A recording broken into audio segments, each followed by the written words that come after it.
Hello friends, welcome welcome back to the channel. आज के इस वीडियो में हम लोग डिस्कस करेंगे एसएससी सीएचएसएल 2022 का प्री का एग्ज़ाम 9 अप्रैल का फर्स्ट शिफ्ट का ऑलरेडी कंडक्ट हो चुका है। तो इस क्वेश्चन में हम लोग डिस्कस करेंगे जीके का सभी क्वेश्चन और इंग्लिश का वोकैब क्वेश्चन। वीडियो में हम लोग आगे डिस्कस करेंगे कि आपका डिफ़िकल्टी लेवल के आधार पे आपका सेफ स्कोर कितना रह सकता है। तो चलिए वीडियो को शुरू करते हैं। अगर आप चैनल पे नए हैं तो चैनल को सब्सक्राइब कर लीजिएगा और वीडियो अच्छा लगे तो आप वीडियो को लाइक कर सकते हैं। तो हम लोग बिना कोई टाइम वेस्ट किए जल्दी जल्दी क्वेश्चन देख लेते हैं, ठीक है। क्योंकि आपने एग्ज़ाम दिया होगा तो आपको पता होगा कि क्या क्वेश्चन आया था।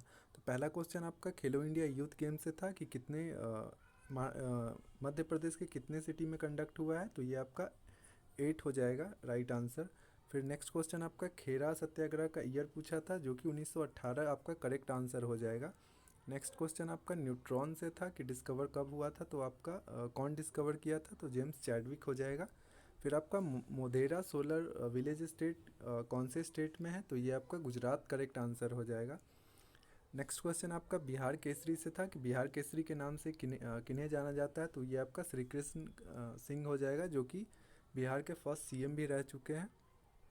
नेक्स्ट क्वेश्चन आपका पॉलिटी से आर्टिकल से था कि 355 आर्टिकल के बारे में पूछा था कि स्टेटमेंट दिया हुआ था आपका कि duty of union to protect state against external aggression and internal disturbance.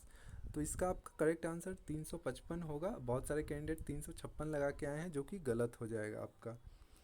Next question आपका ट्रॉपिक ऑफ कैंसर से था कि कौन कौन स्टेट से पास करते हैं, ठीक है। तो इसका ऑप्शन तो नहीं मिल पाया बट इसमें 8 स्टेट से पास होते हैं। नेक्स्ट क्वेश्चन आपका clean city award 6 times in a row किसको मिला है। तो ये आपका इंदौर करेक्ट आंसर हो जाएगा।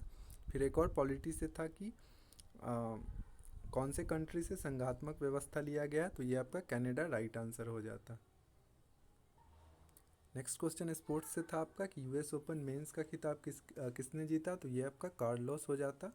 फिर आपका एक बायो से थैलोफाइटा से रिलेटेड क्वेश्चन था, ठीक है। थैलोफाइटा ही शायद आंसर था इसका। कुछ लोग इसका आंसर ब्रायोफाइटा भी बता रहे थे। तो ये आप कमेंट बॉक्स में लिख सकते हैं।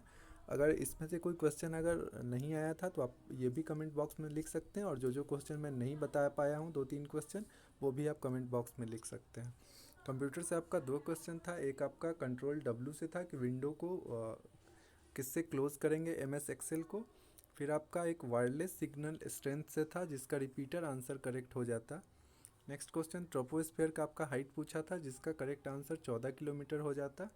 और रजिया सुल्तान कब डाई हुई थी या गद्दी से कब हटी थी। तो 1240 हो जाता। वोमेंस फुटबॉल गेम 2023 का पूछा था कि कहाँ पे शेड्यूल्ड है या कहाँ पे होगा। तो ये आपका ऑस्ट्रेलिया और न्यूजीलैंड दोनों कंट्री में होगा। फिर आपका नेक्स्ट क्वेश्चन कर्नाटक संगीत एरिया पूछा था कि कौन कौन सा एरिया है इसमें या कौन कौन सा एरिया नहीं है इस तरह से। तो एरिया आप देख लीजिए कि साउथर्न स्टेट मोस्टली हो जाए कर्नाटक, आंध्रा, तेलंगाना, केरला, तमिलनाडु और श्रीलंका का कुछ पार्ट, ठीक है।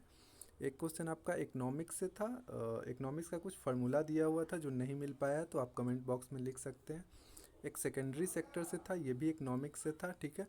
एक क्वेश्चन आपका माउंटेन से क्वेश्चन था ज्योग्राफी से जिसमें दिंदुगुल या धुंदुगुल एक माउंटेन का नाम था और ऑप्शन में आपका वेस्ट बंगाल, महाराष्ट्र कुछ इस तरह से था। तो अगर आपका दिंदुगुल होगा तो आपका तमिलनाडु करेक्ट आंसर हो जाएगा। तो ये बताइएगा कि नहीं को याद होगा था कि कौन सा माउंटेन पूछा था। एक आपका वर्ली पेंटिंग से था जिसका करेक्ट आंसर आपका महाराष्ट्र हो जाता। एक कुछ लोग बता रहे थे कि बेस्ट फिल्म से क्वेश्चन आ रहा था, ठीक है। तो इस तरह से आपका कुछ जीके का क्वेश्चन था।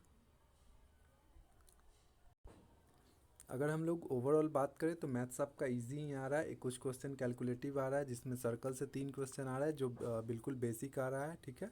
और बाकी आपका ज़्यादा डिफिकल्ट क्वेश्चन नहीं आ रहा है। रीजनिंग आपका इजी टू मॉडरेट ही है, प्रीवियस ईयर बेस्ड, ठीक है। आपका जो मिरर वाला क्वेश्चन है वो थोड़ा ऑप्शन क्लोज है तो उसमें थोड़ा टाइम लग रहा है। बाकी कोई ज़्यादा डिफ़िकल्ट क्वेश्चन नहीं आ रहा है। इंग्लिश में आपका वोकैब थोड़ा डिफ़िकल्ट आ रहा है, 1-2 वोकैब। बाकी इंग्लिश भी मॉडरेट ही आ रहा है। इंग्लिश का अगर हम लोग देखें तो ये आपका एस्ट्रोनॉमी का एक आया था वो कैब से। फिर माइजोगैमिस्ट आया था, अपेलोगेटिक आया था, ठीक है। इसका सिनोनिम्स पूछा था। तो इस तरह से आपका कुछ आ रहा था। और जीके आपका मॉडरेट ही आ रहा है। जो जीके अच्छे से पढ़े हैं उसके लिए अगर आप 18-20 भी अटेम्प्ट कर देते हैं, ठीक है, और इसमें 18-20 में आपका 14-15 सही हो जाता है तो वेल एंड गुड, ठीक है। नहीं तो जीके में काफ़ी कम अटेम्प्ट हो रहा है और निगेटिव मार्किंग भी बहुत हो रहा है। तो अगर हम लोग बात करें कि आपका सेफ स्कोर शिफ्ट के हिसाब से कितना रह सकता है, तो अगर आप यूआर कैटेगरी के हैं और अगर आपका निगेटिव काट के 140 के आसपास अगर बन रहा है तो वेल एंड गुड, ठीक है। एक 140 to 145, और सिमिलरली आप ओबीसी से हैं तो लगभग 2 मार्क्स इसमें माइनस कर लीजिए। सिमिलरली आप एससी एसटी से हैं तो 5-5 मार्क्स माइनस कर लीजिए। तो मेन आपका ये है कि आपको थोड़ा निगेटिव मार्किंग से बचना है। कम से कम 14-15 निगेटिव मार्किंग तो जनरली हो ही जाता है, क्योंकि आपका कुछ इंग्लिश में आपका निगेटिव मार्किंग हो जाएगा 4-5, कुछ आपका जीके में 5-6 निगेटिव मार्किंग, अगर कोई 20-22 अटेम्प्ट कर रहे हैं तो 5-6 निगेटिव मार्किंग तो हो ही जा रहा है, ठीक है। तो इस तरह से कुछ निगेटिव मार्किंग हो रहा है। तो चलिए जब आंसर किया आएगा तो मैं आपको और डिटेल में बता दूंगा कि कितना आपका कट ऑफ रह सकता है एक्सपेक्टेड, और बाकी आगे का शिफ्ट का मैं डेफिनेटली रिव्यू कर दूंगा कि कैसा कैसा क्वेश्चन आ रहा है। Thank you so much for watching this video. Have a nice day.